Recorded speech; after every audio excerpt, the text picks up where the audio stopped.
if you were hoping for a sequel to my Intellivision Amico unboxing video I did over a year ago, then you're in for a treat. Oh, yes, you are. So I was doing a little bit of surfing. I don't know, the Amico has kind of become dead.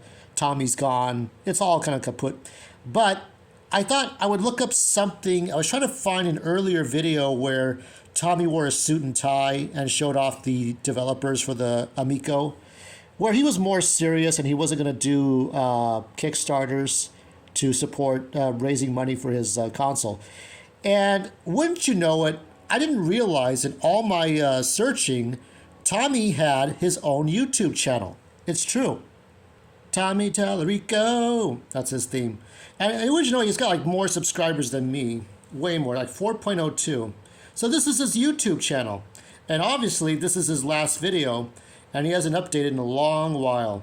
Now, why did I care about this at all? There's no real, this thing is so secret. It's so secret or low key that the haters haven't even commented on this. So here is the channel. Here is the name. Now, you can take a look at this video for yourself. Talking with Mark Baer. Now, who is that? I'll give you some trivia. Mark Baer is the son of Ralph Baer, the godfather of video games. If not for this man, you wouldn't have Pong, you wouldn't have the Atari, you wouldn't have the Intellivision original, you wouldn't have the Odyssey, you wouldn't have Fairchild Channel F, Vectrex, the original Sega system, Color TV 6 from Nintendo, and then you wouldn't have the Nintendo, PlayStation, Xbox, all those games, all those systems.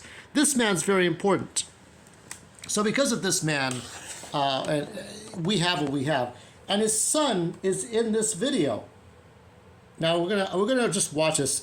I'm gonna watch this. I'll give you some positive news at the end of this, some happy news. It's not big news, but just something nice at the end of this, okay? Because I don't want this to be completely negative. Now, to be fair, Mark's not the bad guy. Tommy's the bad guy for taking advantage of this guy, because Mark. Well, we'll watch it together. I'll skip over when it starts to get boring, because it will start to get boring. So we'll take a look at this, if we can. This is about 6 minutes. I'll try to skip over the boring parts or the exposition parts. Hey, I am here. We're in Salt Lake City area at the Thanksgiving Point Museum of Natural Curiosity, but I'm here with a very dear friend of many years, Mark Baer. Now, you might recognize that last name Baer because Mark's dad, Pops, as we call him, was Ralph Baer, the person who invented and created the home video game. Without Mark's dad, I don't think any of us would be here. I certainly. So, like I said, I don't think he knew how bad this was going to get. It's not Mark's fault, obviously. And when we get to Ralph's birthday, because Ralph passed away, I think, at the age of 94. I know I did a tweet in his honor on Twitter. I don't know where that tweet is, but it's there. And what I would like to do is maybe do kind of like we did with Imamura for Star Fox. I'll read out the interview for this one. But I don't think there's any way that you could know what Tommy was up to, okay? Nobody could know. Nobody could understand what was going on. I think that he thought he was doing... So I could guess from this that maybe he had put in his money to get his own Intellivision Amico. Probably. Who knows? If he did, oh shit. So yeah, I'm willing to bet these two are not friends. Just saying. Wouldn't be, but and me and Mark were talking earlier. Well, you got to see Amico for the first time today. What are your thoughts in general? Well, it was impressive from a variety of standpoints. But speaking of my dad, yes, as long as it's in the context, yes. Didn't seem like he was too interested. So maybe he didn't put his money in.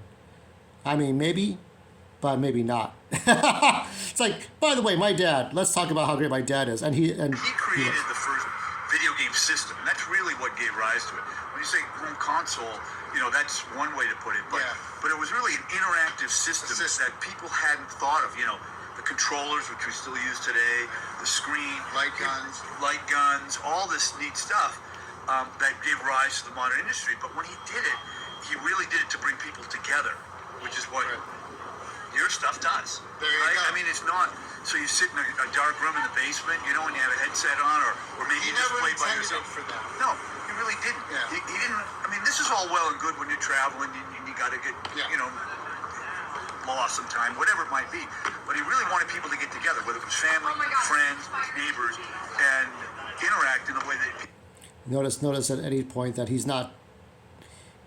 Let's see. Let's get to another point. We would have like, you know, hours and hours of discussion. No, we're talking about the Amico. And yeah, his philosophy was never. He didn't want people to be addicted to video games, you know. And I remember talking to him. I think he said something about not. I saw this video already, but he said something about not liking violence in video games, which makes sense. I mean, he's more for the Nintendo kind of thing. I should say, but the Amico thing is, you're right on. He did not like the violence. Yeah. He did not like the sexual content or innuendo. You know, he's an old school guy, right? Yeah. A baby of the Depression, came through all that, all the hard times, World War II, really made something of himself.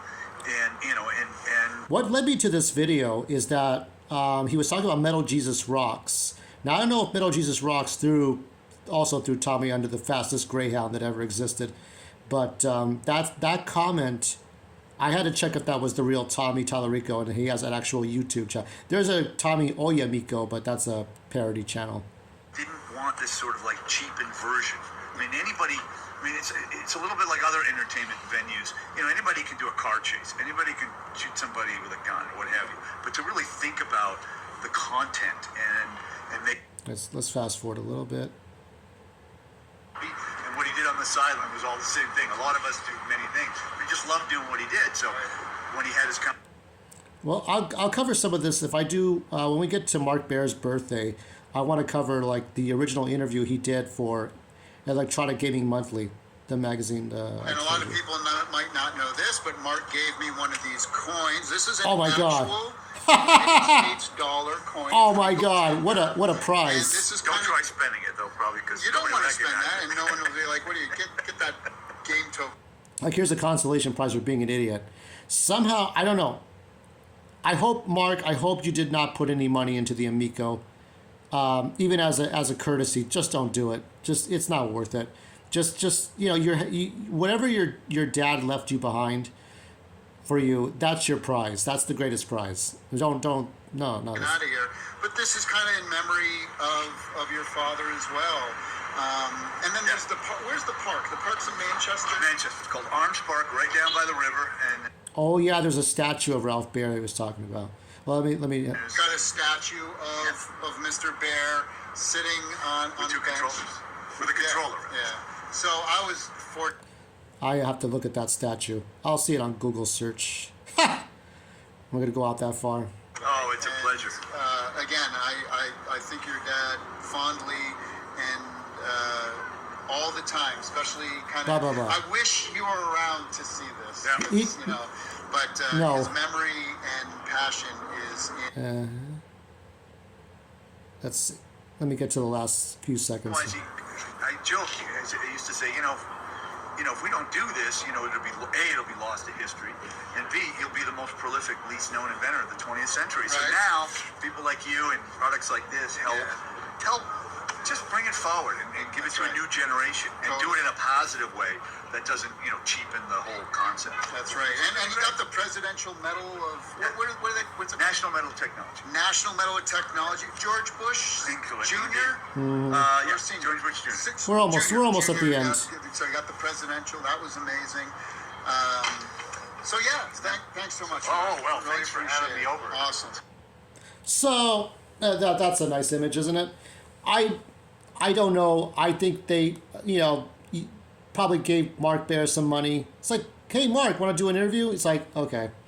Between Tommy and that one kind of Filipino dude or Samoan dude with the beard that we did that did the unboxing, those two are like co-conspirators and fraud, aren't they? And I noticed the only comments are in that video are just nice comments. You know, if you go to that channel, he'll probably lock off the comments and delete the videos. But the evidence is out there, Tommy. It's already out there. But the only reason I cared about this video at all was because you're messing around. You're trying to get Mark Baer. You're trying to indirectly get Ralph Baer to sign off on your bullshit, right? So this was all that I wanted to really talk about. It's not all that important, but it just bothered me that this man would sink to these depths. Honestly, when I saw the continuing coverage for this system, I was like, this is the Coleco Chameleon. This is the fucking Coleco Chameleon in the Atari box and the Dreamcade. Who would really need this system? Who needs it? I mean, the Evercade, I think, was the only one that really succeeded as far as the fourth, fifth console. And the Steam Deck, which I proudly have. I proudly have that Steam Deck. You know, the Evercade can only play certain types of games on the go. And the Steam Deck is really, really great for playing all the different games across the board. And then there's the Aya Neo. You know, maybe Tommy could have done that, but as I've seen from YouTubers, he had these glorified offices. He had these glorified presentations. And I didn't pay attention to the first video, and Ian Ferguson from Ian pointed this out, that Tommy had the box unboxing, the system was too close to the top of the box. If you dropped that box, that system would have been dead. You have to put like styrofoam or some sort of complex cardboard construction to push down the box, so that if you drop it when you're like taking it out at Walmart or Target, you don't break the system. The way they presented it was shit because the system was too close to the lid. How are you going to protect the system? Yeah, you got styrofoam, but what about the top of the system? That's delicate. So, no, I mean, it's just amazing. I mean, you saw all the shills. Petty Pat on Pat's segment on the Pat NES Punk clearly exposed. All these people were like, oh my God, why aren't you buying this stuff? It looks like shit. There was nothing interesting. The games didn't look. It looked like a fucking the Amico looked like a foot massager with like two like iPods snapped onto it. I mean, the controllers were interesting, but I mean, you see my Wii U, okay? This is the better Amico right here. You see I have the Amico right here. This is all I need for the Amico. You don't need this shit. I mean, Ralph would be very disappointed. Probably a little disappointed in Mark, but I'm way more disappointed in Tommy. I can see Tommy trying to sweet talk the man, and it's like, what the fuck are you doing? This was something to me. It wasn't much. Oh, let me show you the little positive thing at the end. I forgot almost about it. So this video here, this is Zelda a cappella tribute by the Somerset sisters. And of course, if you didn't know, Patricia Somerset is the voice of Zelda for the new games. And I said, was the sand seal named after you? Here's her reply. I may never know, but I hope so. Patricia is the best sand seal. Until the next time.